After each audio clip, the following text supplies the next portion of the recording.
Alors, il y a eu une vidéo très intéressante, très inspirante en tout cas. Il est important qu'on la suive ensemble. On y va. Loin d'un convoi présidentiel, c'est une véritable équipe de patrouille. Le capitaine Ibrahim Traoré est chef de mission. Nous sommes sur l'axe d'Edougou-Solenzo dans la boucle de Mouhoun. Ibrahim Traoré, un homme fort. Il a son arme. Il sort de la voiture militaire et marche. Presque au front. Ibrahim Traoré. Vous voyez de quoi il s'agit? Continuons. C'est une première depuis la crise terroriste qu'un président se rende sur une ligne avancée par la route. C'est une première depuis la crise terroriste qu'un président se rende lui-même physiquement devant la ligne de mire. Les hommes ne sont pas égaux. Okay. Je suis désolé de le dire, je sais que nous sommes tous égaux devant Dieu, n'est-ce pas? Égaux devant Dieu, on suppose. D'ailleurs, même devant Dieu, je ne sais pas si nous sommes égaux. Mais on ne va pas rentrer là-bas. Nous sommes égaux devant la justice. Okay? La justice, c'est pour tout le monde. Mais les humains sont manufacturés, créés, fabriqués de différentes étoffes. Nous ne pouvons pas être identiques. Voilà pourquoi quand il y a des gens grands, des gens forts, au lieu de critiquer négativement, chose que nous faisons très souvent, il faut plutôt s'y inspirer. Continuons. Le trajet n'est pas un long fleuve tranquille. Nous avançons à moins de 30 km à l'heure, car les embûches, il n'en manque pas. Ici, à la sortie du Dédougou, un piège à la mine soigneusement posé sur un passage obligatoire.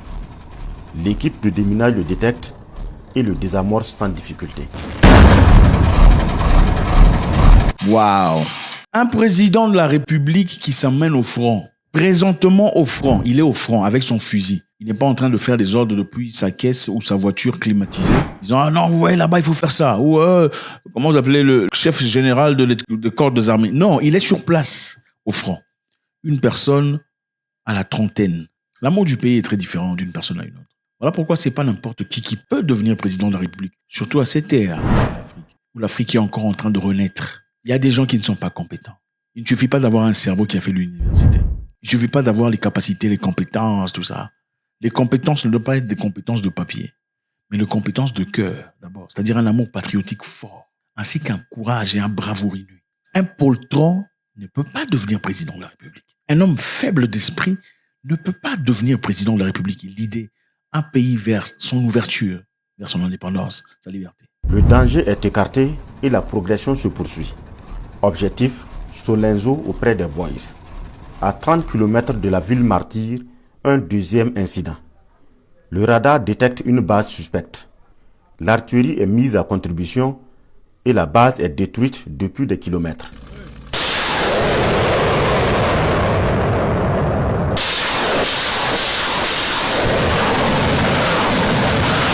Quelques heures plus tard, Solenzo, la ville reprise en fin d'année. Pour le président Traoré, il ne s'agit pas d'une mission de bravoure, mais d'une reconnaissance du travail des hommes qui ont mené l'opération Félého. Si j'ai pris la route, c'est aussi un message. Écoutez cet homme, écoutez. Écoutez cet homme. Écoutez. Il faut que les leaders puissent être avec leurs hommes. Même si ce n'est pas tous les jours, il faut que ce soit ainsi. Ici, vous êtes en détachement, je n'en doute pas en tout cas. Mais c'est important pour le soldat de savoir souvent que le leader est avec lui. C'est important pour le soldat de savoir que le leader est souvent avec lui. Le leader est sur place. Le leader n'est pas en train de s'acheter des maisons, de rouler carrosse, d'améliorer son propre salaire et s'aider ses amis. Le leader est présent avec le soldat pour libérer son pays. C'est ça un leader. Ce n'est pas une opportunité de business. Être président de la République n'est pas une opportunité de business, les amis. Entrer en politique n'est pas une opportunité de se faire de l'argent. Vous voulez de l'argent? Il y a de moyens de le faire. Commencez l'entrepreneuriat. Vendez des carottes, je ne sais pas, des maniocs. Vous trouvez autre chose, des chaises en plastique. Voilà un homme. Prends les mêmes risques que lui. La flamme de l'espoir renaît à Solenzo et il n'est pas question qu'elle s'estompe. Le capitaine Ibrahim Traoré demande aux forces de défense et de sécurité de permettre par tous les moyens aux populations de vivre dans la quiétude. Évidemment. Donc, quand le président lui-même va, il n'envoie pas un émissaire ou représentant au chef de défense.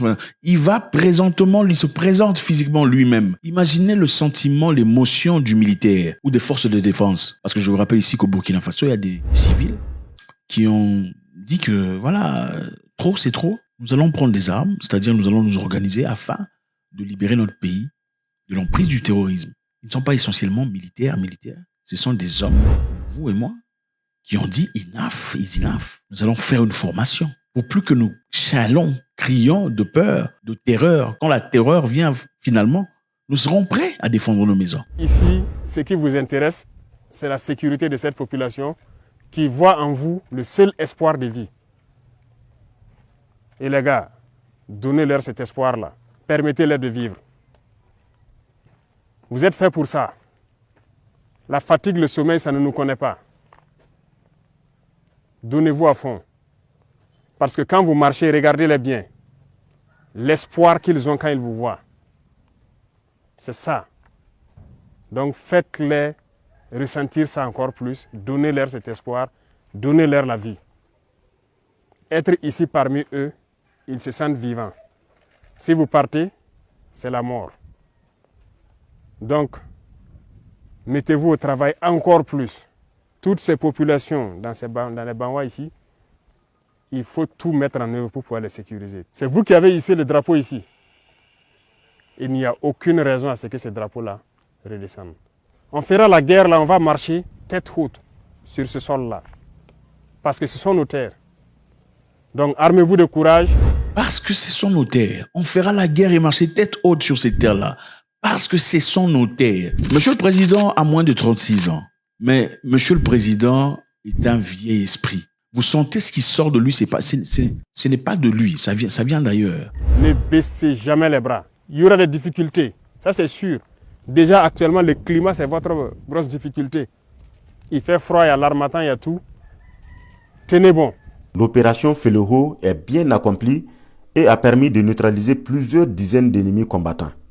Plusieurs bases terroristes sont détruites et Solenzo libéré. Mais pour l'heure, rien n'est acquis définitivement. Le président Traoré reconnaît la délicatesse de cette phase de consolidation. Reconquérir, c'est bien, mais il s'agit maintenant de consolider. Donc c'est principalement ce message que je tenais donc à faire passer. Parce que l'étape de consolidation, c'est la plus difficile. Elle est très difficile parce que l'ennemi, comme vous pouvez le reconnaître, il n'est pas très loin. Il va toujours tenter de revenir. Donc c'est le moment pour vous de vous réarmer. Vous avez eu des succès. Vous avez atteint les bases. Vous avez marché sur les bases. Ils ne sont pas au-dessus de vous. Aucunement. C'est des mortels. Ils ne sont pas au-dessus de vous. Aucunement. C'est des mortels. Oui, Monsieur le Président est un vrai motivateur. Vous savez, pour ceux qui font des sports professionnels, généralement, on a besoin de beaucoup de motivation avant l'événement. Il faut allumer le feu du champion en soi. Et quand on parle à une personne comme ça, ces terres sont nos terres. Nous allons les reconquérir. Ils ne sont pas spéciaux. Ce sont des humains, comme vous. L'esprit de guerre entre en vous. Je pense qu'il est essentiel de montrer ça. Encore une fois, la qualité de l'homme a beaucoup chuté. Si vous regardez dans le passé, pendant l'indépendance, ceux qui ont libéré l'Afrique étaient des gens dans leur trentaine. C'était des jeunes gens. Et ceux qui les accompagnaient étaient des gens dans leur vingtaine. Nous avons perdu cette force d'esprit. Mais Monsieur le Président a clairement un esprit vieux. C'est autre chose. C'est pas la même chose. Voilà pourquoi moi je vous dis, les humains ne sont pas tissés égaux. Les humains ne sont pas égaux. Ils n'ont pas été charpentés, boulangés, coupés de la même façon. Non, pas possible. On a tous des têtes, des mains, des bras, des jambes, des pieds. Il y a des gens qui sont des acteurs de la vie. Il y a des gens qui sont des spectateurs. Et ceux qui ont souvent beaucoup à dire sont des spectateurs, assis sur le banc de touche de la vie.